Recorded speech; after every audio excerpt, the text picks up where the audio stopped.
Yes. Today's game is dedicated to Mr. Ellie Massey, just because I wanted to say hi. You keep doing what you're doing, sir. Anyhow, here we are on Desert Showdown, a fine 2 versus 2 map, and that's exactly what today's game is going to be. As you can see, it's sort of a war-torn, quaint little desert town, adobe huts, barbed wire, sandbags, and crates of munition, with just a slight hint of Tyranid infestation in the background. As with most team games, I'm going to take a moment here just to introduce you to all the players so we know what the hell is going on, and then we'll get this game started here. So, and by the way, all of these players are really highly ranked. They're all in like the 1800, 1900, 2000 range here for team games of various sorts. So we're going to take a look at the red team over here on the left-hand side. We have Mr. Edtjuh playing as the mech commander for the Orcs, and ooh, look at that. Here I am killing 2 birds with 1 stone, people asking for more team games and people asking for more mech commanders. So a little bit of that going on. Edtjuh, fine gentleman that I originally saw in the beta. His ally today to the north, playing as the Hive Tyrant for the Tyranids, is going to be Mr. Dirkradix.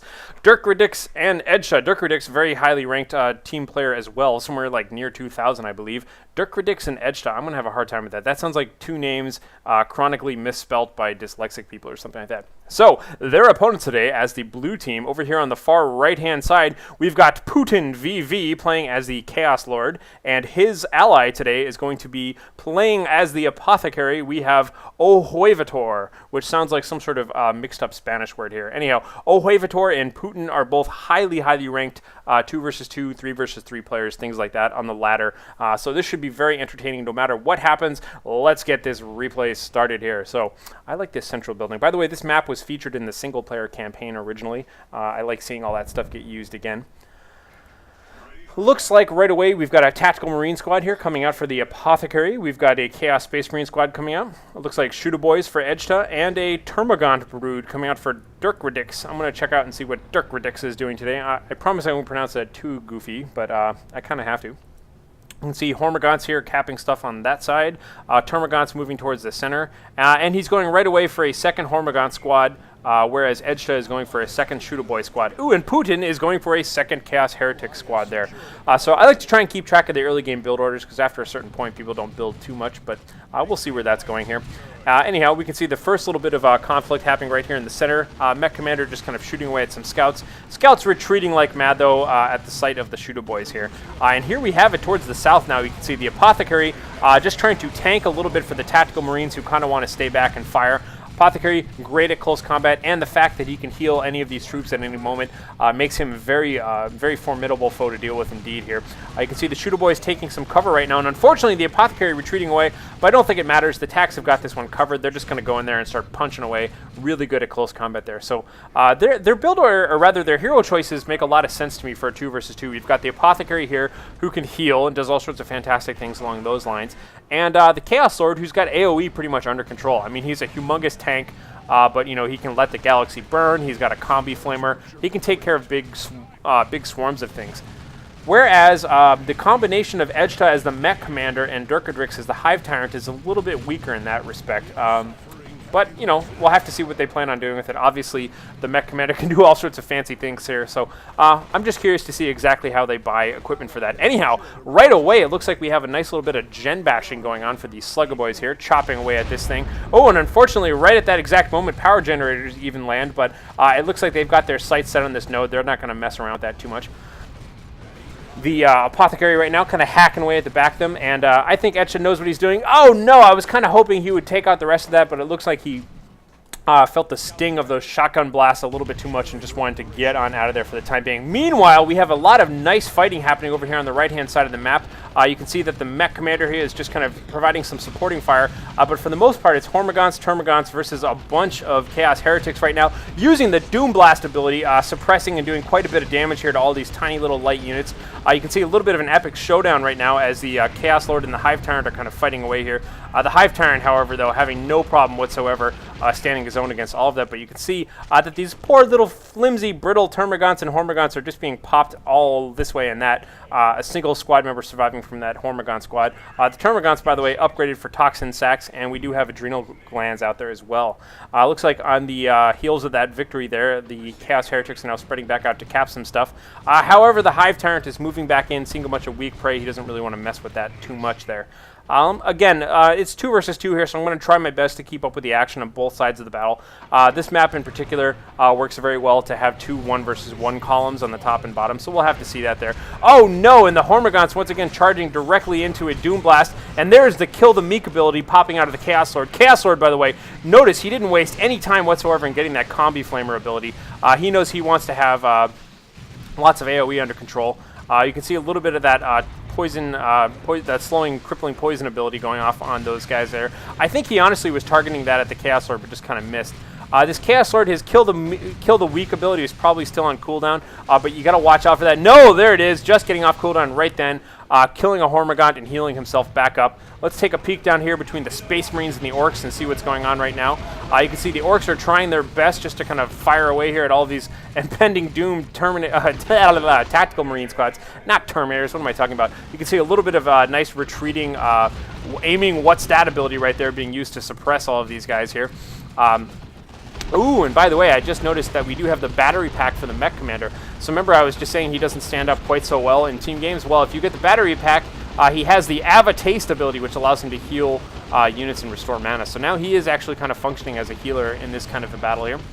Shooter Boys continuing to do a pretty good job here. Looks like the Marines were just able to take care of business down here and recap that point. More towards the north, again, we can see the, yes, the Chaos Lord here using his Kill the Weak ability again, doing quite a bit of damage, but now that he's all crippling poisoned and swarming with adrenal-boosted Hormagaunts, looks like he's going to have to get the heck on out of there while the Hive Tyrant reaps the spoils of that victory and upgrades Extended Carapace. By the way, loot is coming out for Edtjuh right now. Taking a look down on the southern side once again, we can see the Apothecary is kind of leading the charge here, trying to cap that victory point. The Mech Commander with his Daka, his awesome-looking big shooter, is just kind of taking some nice cover here. Again, kind of like the Warp Spider Exarch, he can always be blinking behind perfect cover. That Apothecary, though, you got to be careful because he will just heal himself exactly as we saw. But look at that, even trying to block these guys a little bit here as they are being suppressed. Taking suppressing fire from this Devastator squad, but it looks like they could not quite sneak by. Devastator squad now setting up right in the middle of all of this here. Oh no, and he moved it by accident. That's unfortunate. Now he's just taking way too much damage. I'm going to have to get on out of there.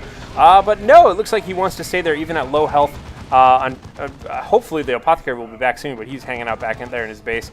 And now we've just got a little bit of a standoff here between heavy weapons teams. The Ludas and the Devastators just kind of right outside of each other's range here. Moving more towards this side of the map, again, trying to keep up with the action. Pretty much everybody's constantly fighting, although this is really just the Hive Tyrant right now kind of fighting away. He does have the Seismic Roar ability, as well as the Charge ability, so that's something to keep an eye out for. But meanwhile, it looks like these double Chaos Space Marines here are doing a pretty good job out there. So sometime during all of that, Putin lost a single Chaos Heretic squad and ended up replacing that with a Chaos Marine squad. And it looks like we have a second Tactical Marine squad coming out here for Ohuevator as well. Huevo means egg in Spanish. Ohuevator, he is the Egginator. No, I'm just making that up. I have no clue. Up here towards the north, we can see once again, oh!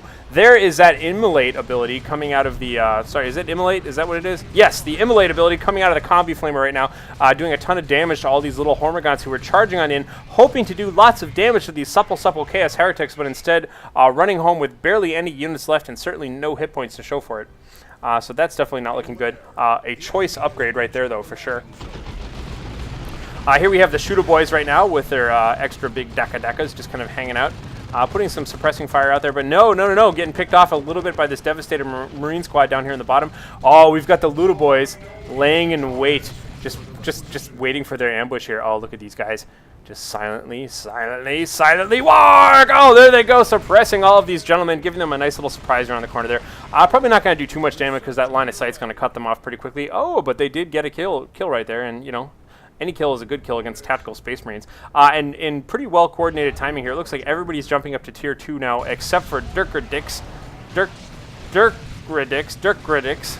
I'm just going to keep playing with that. Oh, God, an awesome-looking Immolate ability. Once again, being fired out of that Combi Flamer, just kind of toasting all of these poor little Hormagaunts right now. Look at them. Oh, they're still standing. Oh, God, the Hormagaunts are getting wrecked here. But the Chaos Space Marine's taking quite a bit of damage. There goes the Kill the Weak ability, just kind of finishing off the rest of the Hormagaunts who are going to have to retreat.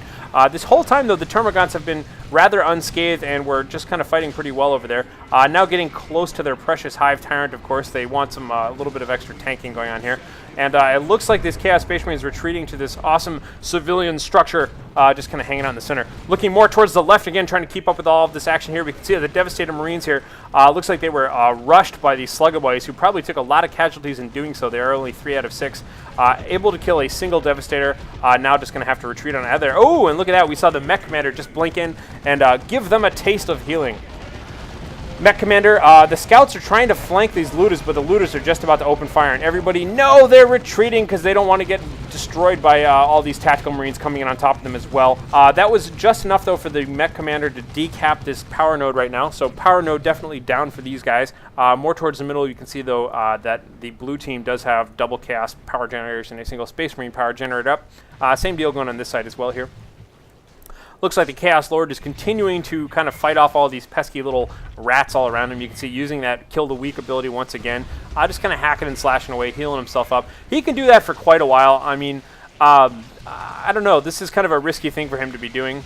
And by him, I mean for Dirkradix to be doing, because he's going to take a lot of casualties, even without the advent of all of these all these Chaos Heretics coming up and blowing up in their face there. So that's no good. Hive Tyrant continuing to kind of play some footsie around here with these reinforcing Space Marines. And, ooh, there we have it. Now it looks like the Hormagaunts were just kind of charging after that guy. Not quite able. Oh, using the charge ability to knock him flat on his back, but unfortunately also knocking back a lot of those Hormagaunts as well. And there we have it. Using the Seismic Roar, the Chaos Lord goes down. However, just in time for a Blood Crusher to appear on the battlefield.